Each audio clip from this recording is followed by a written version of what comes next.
Tam DIY TV. Another day, it's another vlog for you to learn how to clean IECB to a Toyota Corolla Altis 1.8G Matic version. So yan mga ka-DIY, tuturo namin sa inyo kung paano po mag-cleaning ng IECB or intake air control valve. Ayan. So bakit, ano bang symptoms, bakit natin kailangan linisin yung IECB?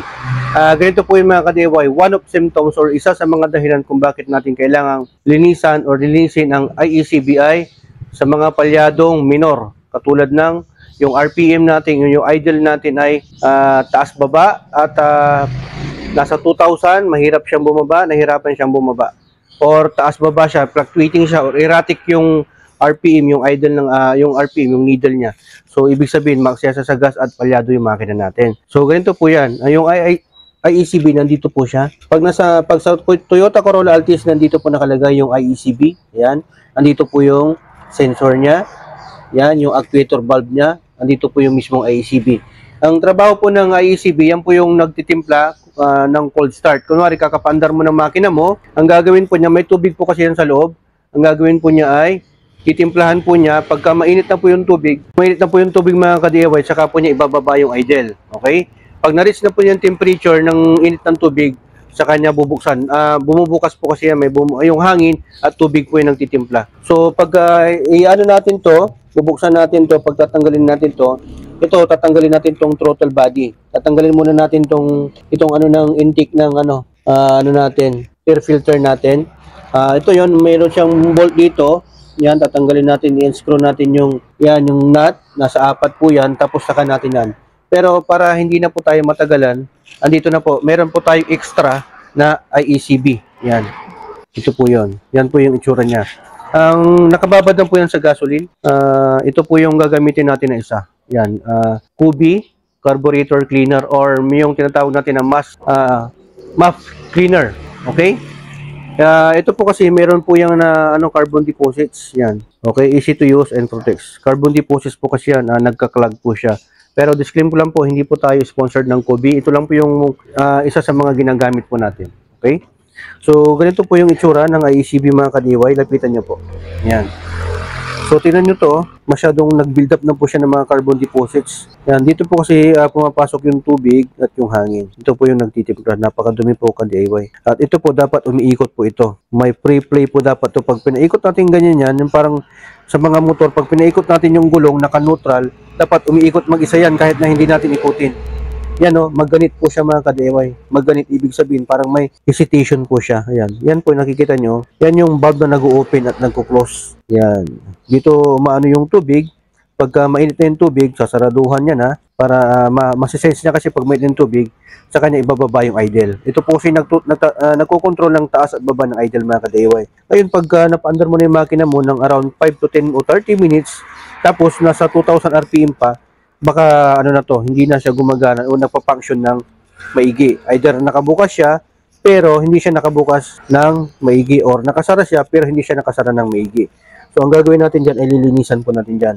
Ngayon pagka hindi natin magawa sa linis, kailangan niyo na pong bumili ng bago. Either 1,500 to 3,000 to 4,000 depende po sa po yan kung premium copy, class A or original, okay? So gamit lang po tayo ng brush, babrushin po natin yan. Kailangan na mapapaputi po natin yung mga ka-DIY at magkakaroon ng play po ito. Yan, yan. Hindi po kasi natin to pwedeng baklasin. Mamaya, may guide po kasi yan. May gatlahu yan. Mamaya, mali yung pag-ano natin mga ka-DIY. Iba kasi tinatanggal talaga yan. Ito ayaw ko nang tanggalin. Okay, so abang-abang muna kayo at lilinisan pa natin. Sprayhan ho natin tong Kubi. Dapat ho magkakaroon ho ng pre-play ka-DIY. Yan, grabe yung carbon deposit niyo. I-shake nyo maigi to. Yan o. Yan, grabe. Magganit ho siya. Dapat ho kasi may pre-play. Yan o. Lumalambot na ho mga ka-DIY. Dapat malambot po talaga yan. So, linisan muna namin mga ka-DIY. Yan, gamitan nyo po ng steel brush. Pwede naman po. Pagka lilinisan nyo po to, dapat tanggalin nyo yung yung o-ring para hindi masira. Yan, pati mga butas dito, sprayhan din natin. Mas mabuti na pag gumagamit kayo ng mga ganitong chemicals mga ka-DIY, mag-gloves po kayo. Para sa mga baka ma-irritate yung skin niyo. Baka may allergy kayo. Tapos bubugahan din natin to ng air pressure mamaya. Yan, tanggalin natin itong mga gasket. Ang dami nakababad na gasket eh. Yan, malapit na mga kadeway. Oh. Ganyan sinasabi ko. Dapat pag umiikot yan, talagang hindi siya, walang hesitation. Grabe pa rin ang dumi. Ano? Grabe talagang carbon deposit. Isangin na natin.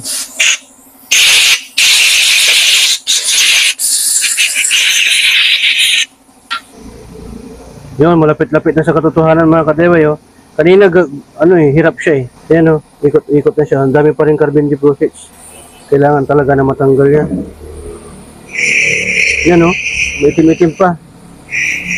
Ayan mga ka-DIY, final stage na po sa paglilinis natin dito sa IECB ng Toyota natin. Yan, tanggal yung mga carbon deposits. Tignan mo, pakita mo yung dumi na natanggal, oh.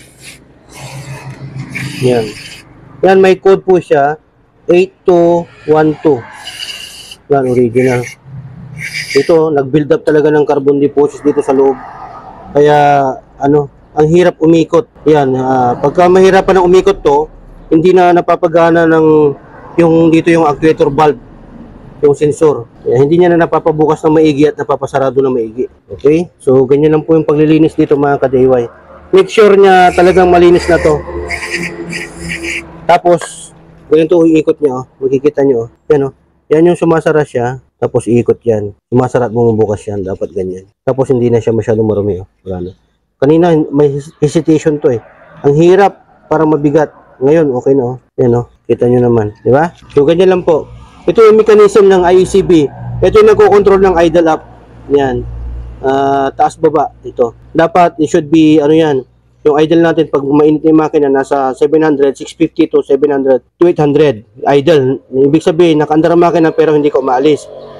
Ngayon pagka nakasindi na yung aircon mo, magna 900 siya or 1000, dapat hanggang doon lang po. Pag around 2000 RPM, mainit yung makina nasa 2000 pa siya, naka-idle ka lang, may problema na dito. Hindi na siya gumagana ng maigi. Either hindi siya bumubukas ng maigi or sumasara. Dapat ho ganito, smooth lang siya. Ayan. Yan, oh. Oh, malinis na ho mga ka-DIY. Gamitan nyo po ng map cleaner or itong carb cleaner. So, okay na po yan mga ka-DIY. Yan, dapat ito, puti na yan, dapat ganyan. Yung kulay, silver na pala. Yan, kulay metal na, hindi yung ganito na corrosion. Pati dito, binugahan natin yan. Okay na to. So yan, ganyan na po mga ka-DIY. Tapos pagka ibabalik na natin to. Tapos nandito nakalagay yung sensor, yung actuator valve niya. Yan. Tapos ito ilalagay mo sa throttle body. Okay? Wag niyong lilinisan to na hindi to nakatanggal sa may throttle body kasi may ipon lang yung dumi doon sa may throttle body. Papasok sa makina. Dapat tinatanggal ho talaga itong mga ka-DIY. Saka natin bugahan ng ganyan. Quick remove carbon deposits, strong penetration, remove stubborn stains. Yan. So yan, okay na po.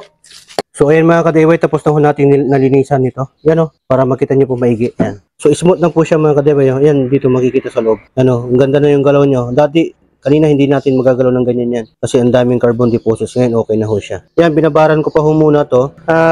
Antayin nyo po yung kung paano natin ikabit to. At ipapakita ko rin sa inyo ngayon yung idle lap ko na sinasabi ko na nagluloko. Kaya natin ipapalit to mga ka-DIY. Ito kasi nabili ko ng surplus. Pwede pa naman to, galing to sa parts out na nabanggang sasakyan. Gumagana pa to nung tinanggal nila. So, ayan, pakita ko. Tara. So, ito mga ka-DIY yung problema o symptoms ng sirang IECB. Pag pinaandar natin to, kahit na mainit yung makina, nasa 2000 RPM pa rin siya. Ayan yung ibig kong sabihin mga ka-DIY. Ayan. Ayan, dapat yan bababayan pagka tumataas na to mga ka-DIY, nasa either sa malapit sa gitna, dapat yan magsi 600 to 700 RPM yan pag naka-idle siya. Ayan ang tagal niyang ang tagal niyang bumaba mga ka-DIY. Kahit na nakapunta na ako ng bayan, nakarating na ako ng bahay, nasa either 1,518 to 2,000 pa rin siya. So yan, magsaya po yan sa gasolina. At syempre, stress po yung makina mo kasi laging mataas yung RPM niya, yung idle niya. Ang symptoms po niyan, iyan sa mga isang symptoms niya, kaya kailangan niyo na po magpalit ng ganito. Mas maganda, mas bago para may peace of mind ka. Kasi mamaya, bumili ka ng surplus, hindi rin gumagana. Pero ito, working to kasi bago ko to binili, tinanggal to sa sakyan na running. Okay? Galing lang po to sa parts out. Ibig sabihin, nabangga yung sasakyan, kaya pinarts out na nila. Okay? So, ganyan lang po. Ganyan po yung sinasabi ko. Kahit na revolution po natin yan, dapat bumababa na yan. O, ganyan ho siya. Matagal ho siyang bumaba mga ka-DIY. So, definitely, ang sira po niyan ganito. Hindi po siya running smoothly na ganito. Na dapat yan, pagka mainit na, siyempre, babasahin nyo dito yung tubig, yung sensor. Pagka mainit na, yung magnet na yan, magkuklose siyang ganyan. So, bababa na yung idle. Abangan nyo po mga ka-DIY kung paano po natin ito tanggalin mismo. Ito ipapalit natin dito. Ito po siya. Yan. Ito pong sensor na to, yung actuator valve na to, dito po siya nakakabit. May dalawang tornilyo ho yan. Dito Ito mga ka-DIY. Yan. Ganyan po ang isura niya pag nakalagay siya. Ito para sa dalawang tornilyo. Ayun. Yan po yun. Tapos ito, ang trabaho nito, mag-open close siya. Ganyan, mag-open close. Tapos ito, dalawa naman. Ito yung sa tubig. Dito. Yan. May hose yan, dalawa. Yan, papunta sa nakadikit to sa throttle body. Ganyan ho yan, isura niya, nakaganyan ho siya. Okay, kaya may mga kurod-kurod po dito kasi nandito yung tubig. Okay? Kaya wag po kayong maglalagay ng tap water, dapat kulan. Okay? Buti nalinisan natin, medyo marumi na to. Nagkurod na. Ayan yan. So ay mga ka-DIY, nalinisan na natin ng map sensor at throttle body cleaner na Hardix. Yan, yung gamit natin. Tapos, pinunasan na rin natin. Yan yung nakuha pa natin na dumi nung pinunasan natin. Ngayon, ikakabit na po natin yung IECB muna. Kasi nilinisan din natin to. Ito yung gamit din natin, Hardix na brand. Disclaimer ko lang po, hindi po ako sponsored ng Hardix na brand. Yan, may kasama na rin na motorcycle petrol treatment and injector cleaner. Wow, Tapos ito yung Beta Gray. Lalagyan na po natin siya ng Beta Gray na sealant. Pero dito, nagkurod na po siya mga ka-DIY. Nag-build up na po siya ng kurod, kinakain niya na to. So, pag hindi natin nalinisan to ng maintenance, masisira to, bibili ka ng buong ganito kasi wala namang ganito lang. So, ito yung niya, gasket niya. Lagyan muna natin sa loob. Bahagya lang yung paglalagay. Yan, kunting-kunti lang po ilalagay natin mga ka-DIY. Huwag natin hayaan na makapasok yan sa loob para hindi yan mag-cause ng bara. Okay? Yung may kakapitan lang yung rubbers. Tapos yan, ikabit na rin po natin to. Yung seal niya. Yung mga nandito sa gilid-gilid, linisan po natin para hindi humagbara. Lagyan din natin tong ibabaw niya. Sa kamay na lang para mas maganda. Para may pahid natin na maayos. Yan. Lagyan din natin ng kunti dito. Yung lapat na lapat lang mga ka-DIY. Para may pagdidikitan lang. Mas maganda kasi dikit na dikit. Para kapit na kapit. Kaya nalagay na po natin ng gasket maker. Nalagay na po natin. Tatapat natin mga ka-DIY. Ayun, yung sa butas niya. Yan. Yan. Pag nitapat nyo, nalagay nyo ng tatlong tornilyo. Saka natin siya higpitan bahagya. Yung paghihigpit dito, dapat yung tamang-tama lang, yung pantay-pantay kasi mamaya lalabas yung gasket, di ba? Yan, higpitan na po natin tong IECB. Kailangan kasi mahigpit po talaga to. Mas maganda pag ihigpitan nyo to, patuyin nyo muna ng konti para yung maglapat muna yung gasket maker. Make sure na to mga ka-DIY, mahigpit na mahigpit para walang tatagas na kulat or tubig. Yan, okay na yan. Tsaka make sure na ganyan po yan nagpi-play. Walang hesitation. Ganyan. Yan Yan Kahit malayo, magic no? Ganyan, dapat ganyan ang ikot niya. Okay? So lalagyan natin ng gasket to. Para maikabit na natin.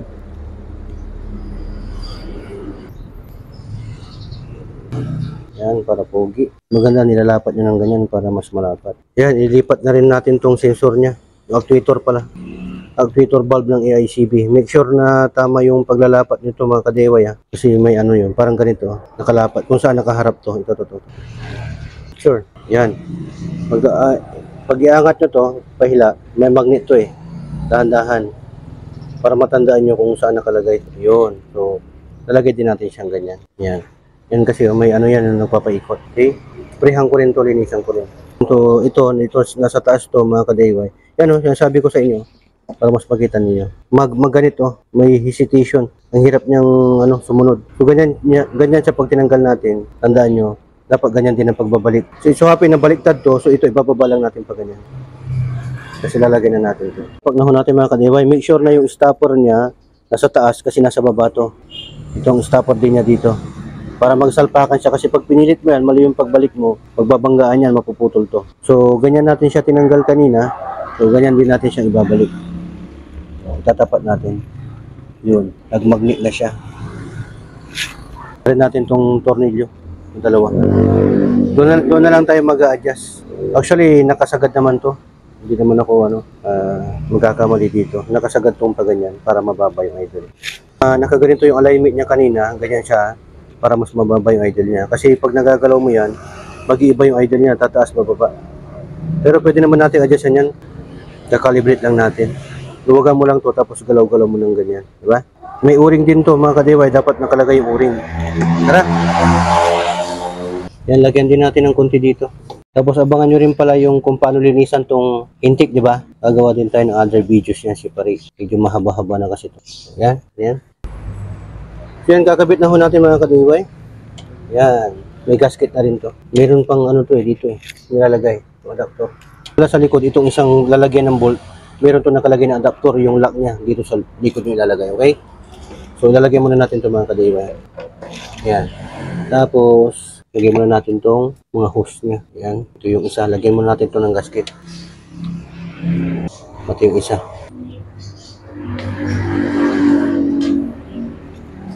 Pag nalagyan natin ng gasket yan mga ka-DIY, saka na natin ito ilalagay. Ito sa baba. Yan. Itong rubber niya. Yung hose. Yun. Tapos itong isa. Diba yung tinakpan natin. So yan mga ka-DIY, testing na po natin yung ginawa natin. Dapat walang check engine. Okay? Dapat walang lalabas ng check engine. So antayin natin na bababa yung Pakita mo. So ayan, okay na yan. So may check engine. Siyempre hindi pa natin napaandar. Pag napaandar natin yung makina, dapat mawawala yung check engine. Ayun. So ayan. Medyo mababa pa yung temp sensor natin. Kaya medyo mataas pa yan. Pero bababa pa yan pagka ito tataas to. So at least walang check engine. Okay? So try natin doon sa labas. Check. So yan, okay na. Naikabit natin yung socket ng IECB, EPS, naikabit na natin, PCB valve, mga hoses, intake, mahigpit na po yan. Okay na. Sundan nyo lang po yung process mga ka-DIY kung paano yung pinaglinis natin. Gamit po kayo ng throttle body and map sensor cleaner. So, nandun na po yun. Okay? Check nyo yung ibang vlog natin. Kung ano yung una yung tinanggal, yun po yung huling ibabalik ninyo. Ingat po kayo kasi sa pag-DIY, dalawa lang po yung meaning. Do it yourself at destroy it yourself. Dito sa HPT, sharing is. Ayan. So, ingat lang po kayo sa pag-DIY mga ka-DIY master natin dyan. Sa mga hindi pa nakasubscribe, subscribe na kayo. Napaka-importante ito na maglinis po kayo ng throttle body, IECB. Ayan bumaba na. Tara, tignan natin. Ayun, bumababa na Pakita mo. Ayan. Bumababa na yung niya. Saglit lang siya bumaba. O, di ba? So, ayan. Hoping naman natutunan na naman po kayo mga ka-DIY master natin kung paano po maglinis ng throttle body ng Toyota Corolla Altis 2001 model at maglinis ng ICB at ng map sensor. Tatlo yan pero tig-isang video na matutunan nyo. Maraming salamat to God Olvidagor in Burnham signing off.